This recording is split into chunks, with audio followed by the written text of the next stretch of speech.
Waiting, how to move through the time, all while staying still, while being still, as the time, and as the things roll past you, left and right, leaving you abandoned. There are devices in the Zero Friction Machine Company's catalog that seem, on the surface, to do nothing. They do not roar or spin, they do not flash or hum, they do not cut or crush or polish or refine. They sit, they remain.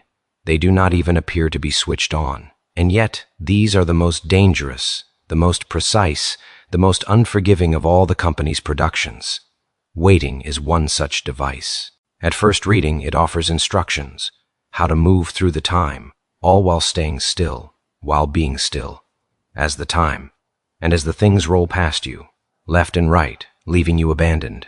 There's no overt machinery here, no visible gears, yet what you have before you is not just a fragment. It's a calibration instrument for the soul, a pressure chamber for the mind, and a training ground for that particular art which can't be taught in motion, the art of unmoving travel.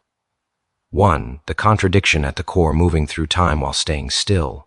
The untrained ear hears contradiction, the trained mind hears possibility. Physics offers one sense of it. Time flows regardless of our action, carrying even the most inert stone forward along the timeline. Philosophy offers another, that one can advance in understanding, in being, without shifting one's physical position at all. The Zero Friction Machine Company, however, means something sharper. They mean that one must learn to move within stillness, to find the seam inside the present moment through which one can pass without dragging a single muscle across the floor. This is not daydreaming, this is not idleness. This is strategic non-movement, and waiting is the field manual disguised as a riddle. 2. The geometry of stillness and the geometry of control, that architecture which the company wages war against. Motion is often confused for progress. The controllers know that most people are restless, they will walk in circles rather than stand still, and so the geometry they lay down is a set of tracks, rails, and paths, visible and invisible, designed to keep the restless in motion but going nowhere. Waiting, as a Zero Friction Machine Company countermeasure, works in the opposite direction. It forces the operator to locate the motion already occurring within the unmoving. It teaches one to spot the conveyor belt of time beneath the feet and to ride it without stepping forward.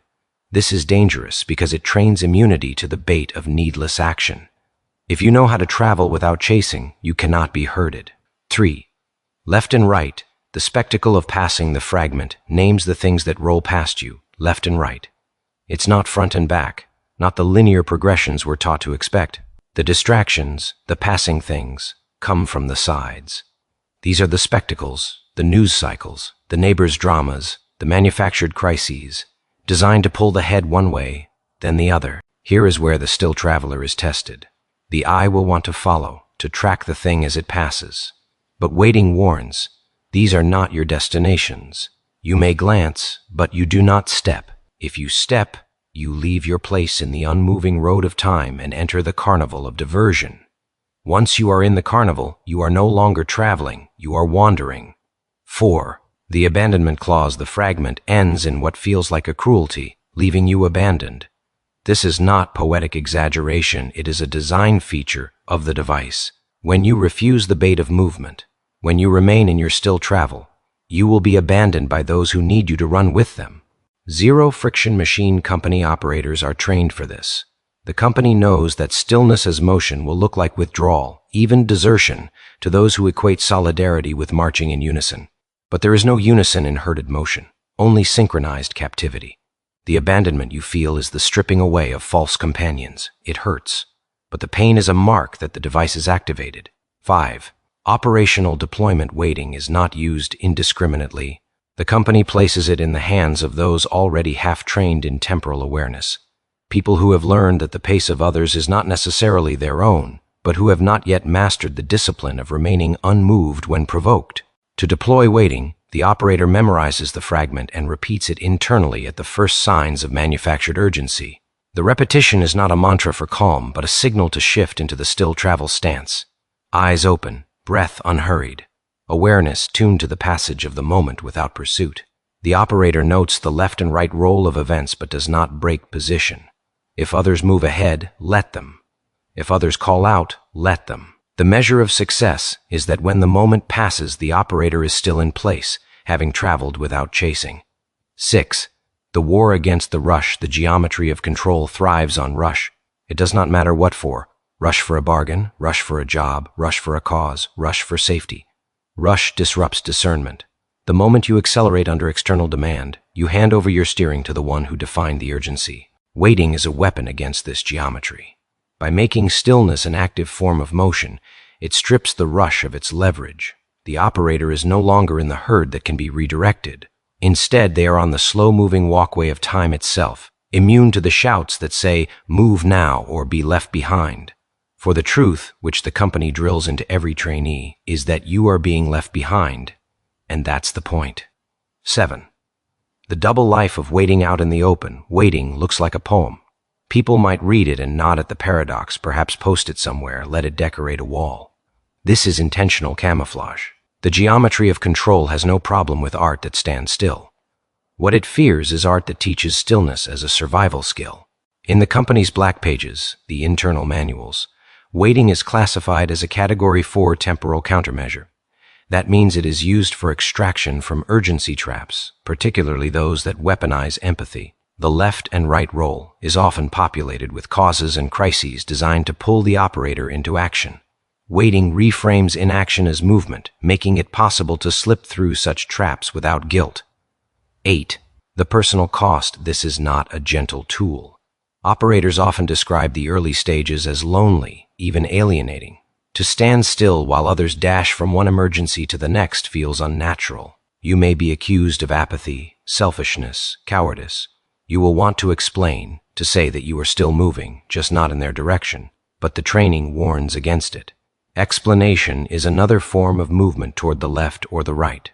Instead, you absorb the abandonment. You let the accusations pass on the same conveyor as the spectacles. Over time, the stillness stops feeling like isolation and starts to feel like altitude. You are seeing the motion for what it is, an endless horizontal loop, while you, standing still, are lifted quietly upward. 9. The mastery phase. Mastery of waiting is reached when stillness and motion are no longer separate states. You stand as the time. You are not merely riding the conveyor. You are the conveyor. At this point, the passing things no longer pull the head to the left or the right.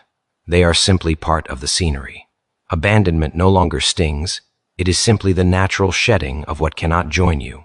The company marks mastery not with a certificate but with a change in assignment. A master of waiting becomes a station, a point in time and space where others, untrained travelers caught in urgency, may briefly stop, recover, and learn the first lines of the fragment for themselves.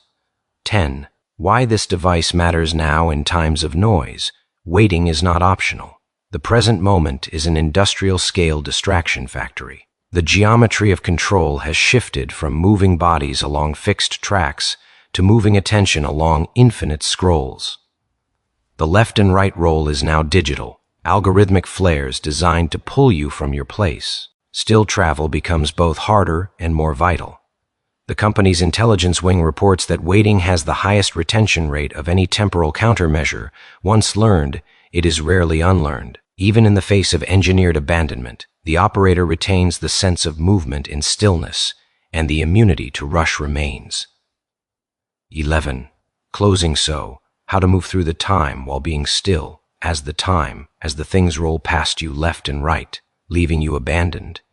You do it by treating stillness not as the absence of motion, but as the truest form of it. You do it by allowing the conveyor to carry you, not the carnival to claim you. You do it by accepting that abandonment is simply the recognition that your path is not theirs. And in doing so, you wield one of the most silent, most devastating tools in the zero-friction machine company's arsenal. A device that moves without moving, that travels without chasing, that wins without a fight.